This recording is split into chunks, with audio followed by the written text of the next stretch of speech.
Және разбор жасайтын кезде сіздер кәдімгідей ол көпшіліктің алдына шығатындығыңызды, ол видеоның мысалға менің YouTube каналыма салынатындығын толық ескерсеңіздер екен. Сондықтан, егер мен кім разборға шығады деген кезде міндетті түрде осы дүниелерді ескере отырып келісімге келсеңіздер. Ертең разбор шыққаннан кейін ренжіп, Мақпал Қаратай, мен шығып қойдым, ойбай мен алып тастаңыз деген әңгімелер болмасын. Сондықтан осы дүниені толық кәдімгідей шешіп алайық. Разборға шыққан кезде сіз ол разборды осы жерде отырған адамдардың барлығы көреді, және ол разбор менің YouTube каналыма салынады. Сол дүниелерді ескерсеңіз ғана ішкі келісімге келсеңіздер екен, Содан кейін екінші айтатын дүние, сіздерге осы жерде мұқият айтатын дүние, біздің барлығымыз сабақ сатып алғанға құмармыз, бірақ сабақ сатып алғаннан кейін ол дүниені көріп, өмірімізге жұмыс істеуге көпшілігіміз немқұрайлылық танытамыз, яғни сабақтарды жасағымыз келмейді.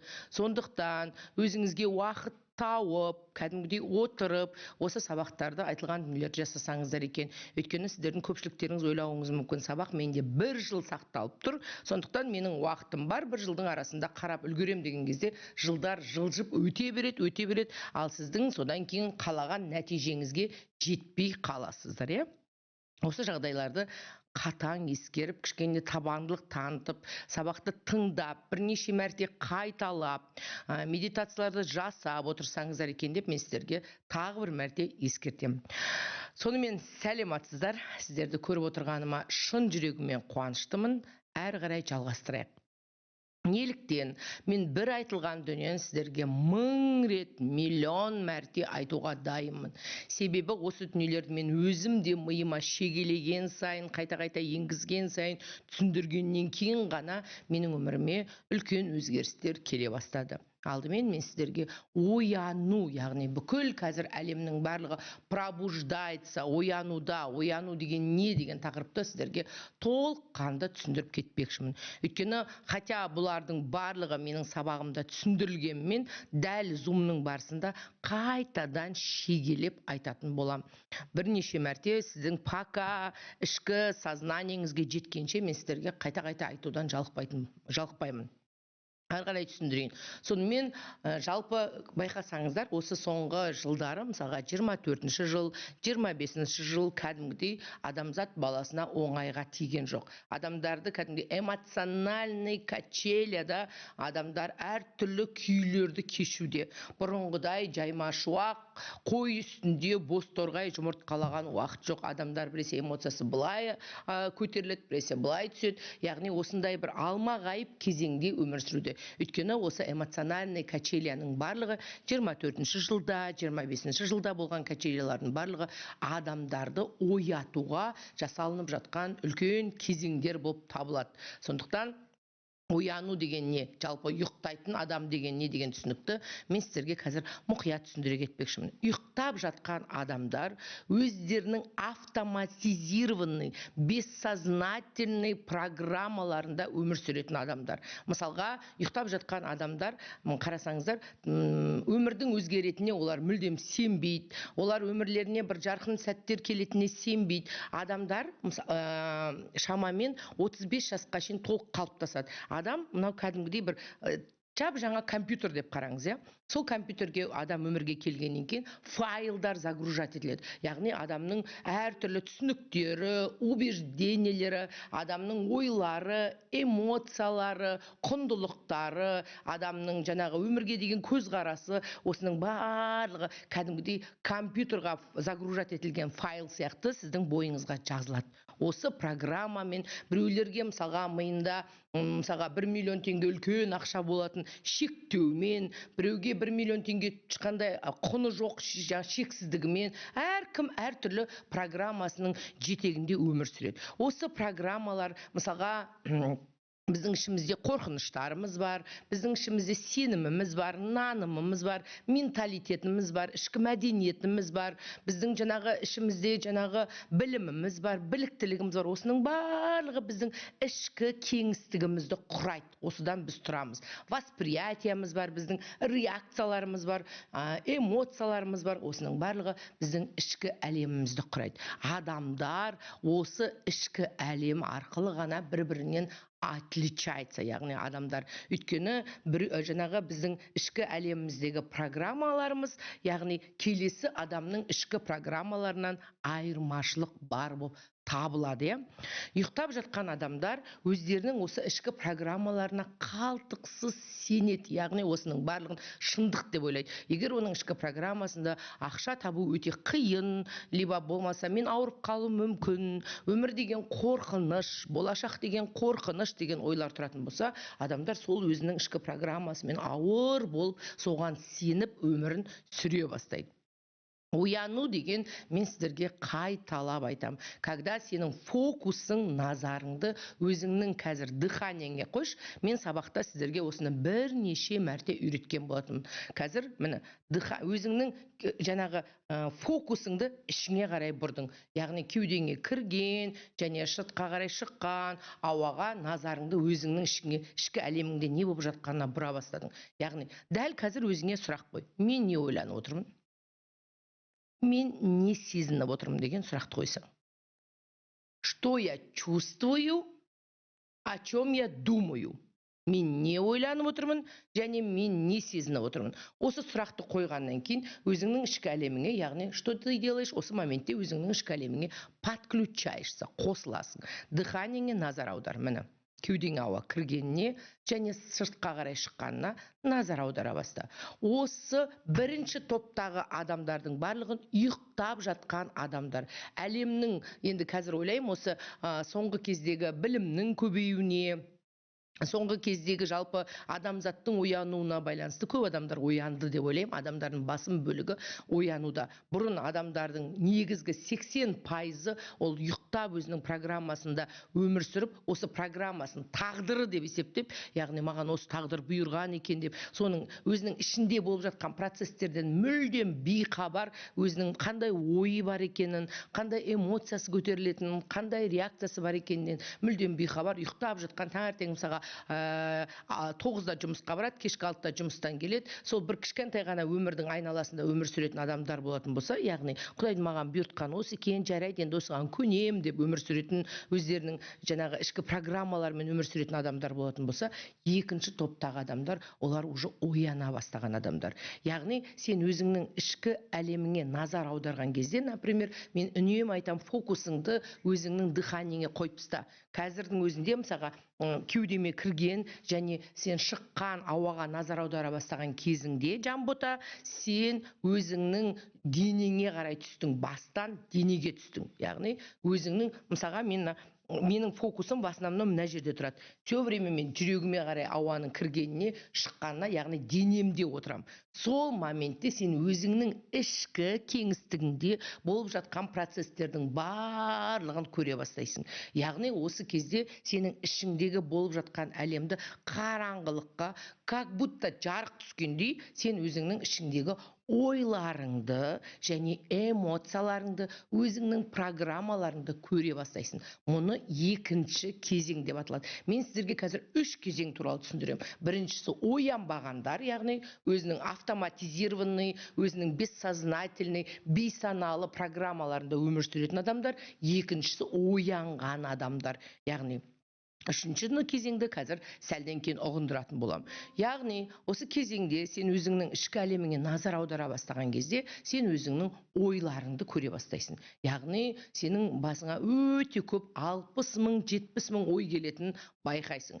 Сол моментте сенің ойларыңмен екі ортада кеңістік пайда бола бастайды. Оны духовный ілімде сенің ойыңмен ортада кәдімгідей кеңістік пайда болды. Сен өзіңнің ой емес екеніңді ұқтың. Біз көп жағдайда өзімізді ойларымыз екен деп ойлап қаламыз. Шын мәнінде адамның басына келетін ойлар сенің ешқандай қатысыңсыз, сен ешқандай мен қазір ойлаймын осы нәрсені деп ойламай-ақ өздігінен сенің басыңа ойлар келе бастайды.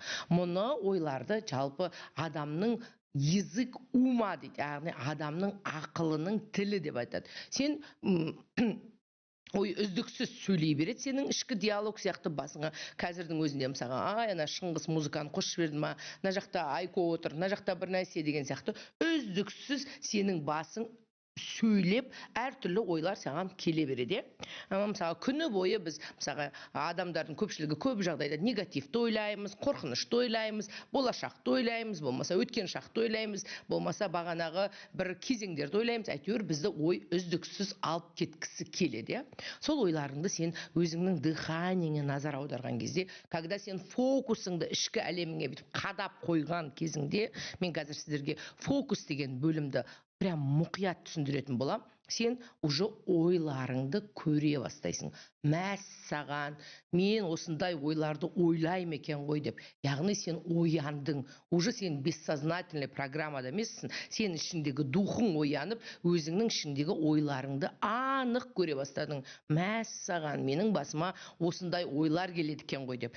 Шын мәнінде адамдардың көпшілігінің ойлары өте көп ұсақ түйектің айналасында бола бастайды.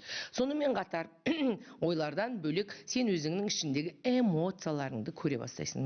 Біресе сен жаңағы ашуланатыныңды, біресе көп жағдайда қорқатыныңды, көп жағдайда раздражениеге кететініңді, яғни осы әртүрлі эмоцияларды көріп, сен анық біле бастайсың. Ішкі жан дүниеңде қандай процестердің болатынын. Біз мынау әлемді, сыртқы әлемді, мынау болып жатқан әлемді өзіміздің ішкі әлеміміз арқылы ғана көре аламыз. Сыртта болып жатқан әлемде ешқандай жан жоқ. Әлем просто жансыз, кәдімгідей мынау декорация. Осыны біз өзіміздің ішкі әлеміміз арқылы, ішкі восприятиеміз арқылы, реакциямыз арқылы, ойларымыз арқылы осыны біз көріп тұрмыз. Тек қана ішіміз арқылы ғана көре аламыз. Сол кезде қайтадан айтам, Жанбота, дыханиеңе назар аударған кезде міне кеудеңе ауа кіреді және сыртқа қарай шығады. Сен өзіңнің ішкі әлеміңе не істейсің? Подключаешься, өзіңнің духыңа қосыласың да, ішкі әлемді сен бақылай бастайсың. Мен сіздерге қайталап айтам, 1000 рет айтуға дайынмын. Сенің ішкі әлемің қандай?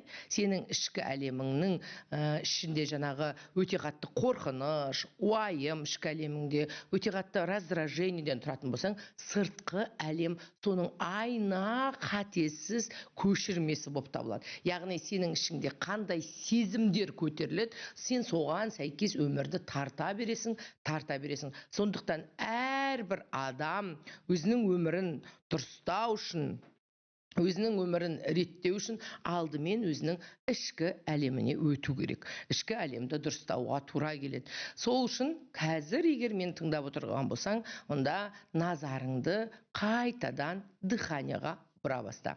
Дәл қазір назарыңды алақаныңа бұр. Міне. Алақаның, обычно біздің алақанымыз жыбырлайды. Яғни ол біздің алақанымыздың жыбырлағаны, ол жерде біздің жизненная энергия, яғни өмірлік энергиямыздың бар екендігінің көрсеткіші болып табылады. Міне алақаның жыбырлап тұр қазір. Назарыңды алақаныңа бұр.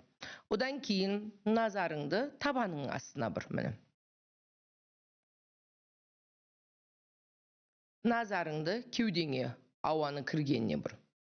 Яғни осы кезеңде біз өзіміздің фокусымызды ішкі әлемге қойған кезімізде біздің миымызда ешқандай сөйлемей қалады.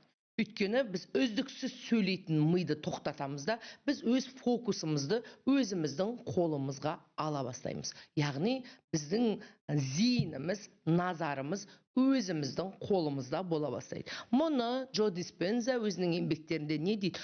Тот, кто управляет своим вниманием, Яғни кім өзінің назарын басқарады, сол өзінің өмірін басқарады дейді. Яғни кім назары қолында, оның өмірі де қолында. Өйткені біздің назарымыз өзіміздің қолымызда емес. Біздің назарымыз біздің біреуді жамандағанның қолында, біздің назарымыз қорқыныштың қолында, біздің назарымыз бүкіл жақта, бірақ өзімізде емес.